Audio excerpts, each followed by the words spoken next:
Hi guys, so ito na-try na po natin tong PH Care Daily Feminine Wash Cooling Comfort for Icy Freshness. At nasasabi ko po na kahit ilang days ko pa lang siyang na-try, at talaga namang worth it siya kung bibilhin ninyo. Dahil unang-una, nagustuhan ko po yung kanyang amoy. No? Yung ibang product po kasi or ibang daily feminine wash, sinasabi nila na mabango ang kanilang produkto, pero minsan kasi may mga products na or daily feminine wash na sumasobra na yung bango na masakit na sa ilong. Pero this one, very mild lang yung scent niya, hindi siya matapang. Pangalawa, yung kiniklaim dito na with active cool ingredient, talaga namang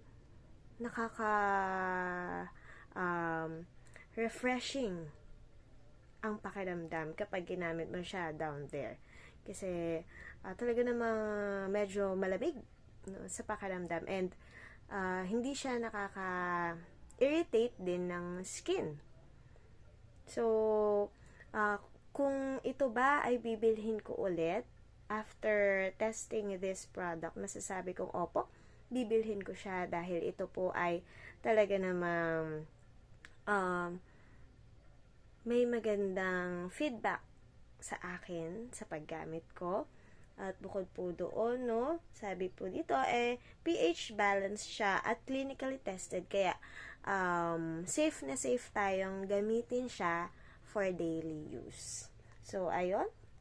Thank you, PH Care. And thank you, Home Tester Club.